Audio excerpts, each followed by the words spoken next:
Hi, this is Greg Camp of Smash Mouth, and you are one lucky motherfucker because you're listening to Brigade-Radio-One.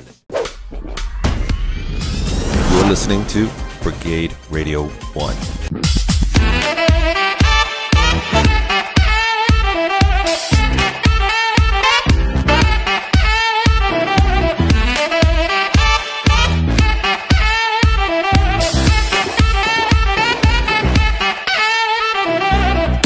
We have the privilege of sitting with a major icon in the entertainment industry, and there's a good possibility you know the work of this individual.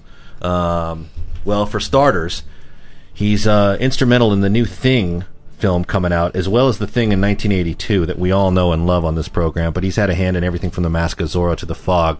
The legendary Mr. David Foster, how are you? Fine, how you doing? Good, great to have you here. For me in particular, because I used to deliver mail to your office. Oh, God. I had hair back then. Yes, it's been a long time for me coming through the ranks. And also with us is a development executive on his team, Mr. Cox. How are you? Hi, thank you for having us. No, thank you. Producer Loda Hadley's here as well. Hi, how are you? Who's walked out of Warner Brothers. It's like the old Warner Brothers crew here. It's like I feel like I should be handing all of you guys mail. But you and I, David, we just were talking briefly about how you how you felt about the new movie, The Thing, coming out.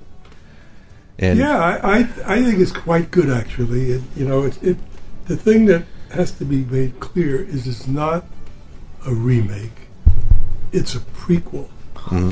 And in the John Carpenter movie,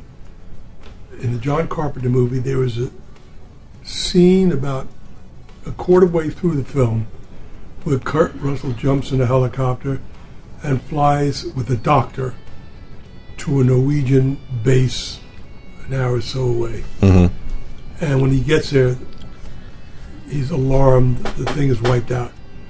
The whole camp is destroyed. Everybody's dead. And then he gets back in the chopper and flies back to the American base. And this movie is what the hell happened in that Norwegian camp. Who caused all that? Who killed all those people, if they were killed or it was a natural thing? And that's what this is about. And this ends where the Carpenter movie begins. The Carpenter movie begins with a chopper chasing a dog through an ice field. I don't know if you remember it, but I remember it. Yeah, and this one ends with the chopper chasing the dog through the ice field, and it catches up at the camp. Well, we're going to have to see it just because of that alone. Hey, look, do me a favor. Why don't you move his mic a little closer to him? I don't want anyone to miss what he's saying. Can you pull it? Here you go. But go ahead and make the adjustment. I was actually going to ask you, when the original opportunity to do The Thing in 1982, how did that come about for you? Like, what was the set of circumstances? Did somebody send you a script, or? No, what happened was I met this young fella in his mid-20s who was in television at Universal. Uh-huh. And my partner and I had a deal at Universal, so we were stationed there. We were based there. And I met this guy at a party for a friend of mine. And the guy walked up to me, introduced himself to me, and said he was at Universal too, and he was in television. Didn't know anything about how you did movie business, and I said, I don't know anything about the television business. And next thing I know, about a week or so later, I got a call from this kid, young man. And he comes by the office, and he said, are you familiar with an old movie that Howard Hawks supposedly produced, but rumor has it that he directed it as well, called The Thing, 1950-something? I said, oh my God, yeah, I saw that in college, and it scared the hell out of me. Mm-hmm. And he said, I'd like to do that as a movie remake. What do you think? The guy's name was Stuart Cohen. So I said, interesting idea. Let me look at the old movie to be sure. So I looked at it, and it really grabbed me. And then he came by again, and we talked, and he said he's never made a movie. He didn't know any of the movie executives at Universal. Could I run with it as long as he was part of it? Mm-hmm. I said, of course you'd be part of it. I wouldn't do it any other way. I mean, a guy brings me someone, going to screw him, you know. All right, I love your style. Yeah. So I I go see a guy. I call this guy, who was the president of Universal at the time, Ned Tannen. Terrific guy, crazier than hell, but terrific. Mm-hmm. He's passed away subsequently, about a year or so ago. And I called him. I said, Ned Foster, I want to come by and talk to you about something. And he says, about what? And I said, do you remember an old movie called The Thing? I want to remake it. He says, oh my God, my father-in-law will kill me. I said, what? What's your father-in-law got to do with it? Turns out he was married to Howard Hawks' daughter. Mm.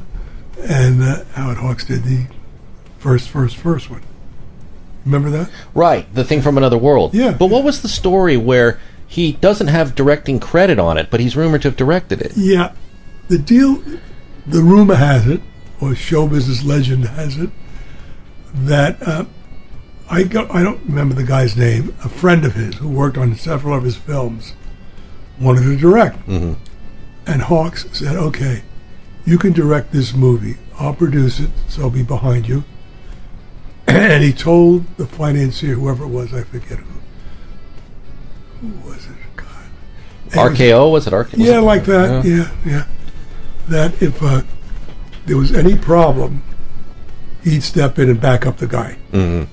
You know, so they could relax. Would never. So rumor has it that it started out and it became too much for this guy because of special effects and the monster, and then there was a time when the United States and Russia were at each other. In fact, if you remember, you probably don't, but the end of the movie, there's this off-camera speech. Look to the sky. Yeah. It's about look out for the Russians. Really, watch the skies. Yeah. Watch the old, the Russian yak coming out of the horizon. And, Howard Hawks was really a right-wing son of a bitch. You better subscribe to this channel before you look uncool.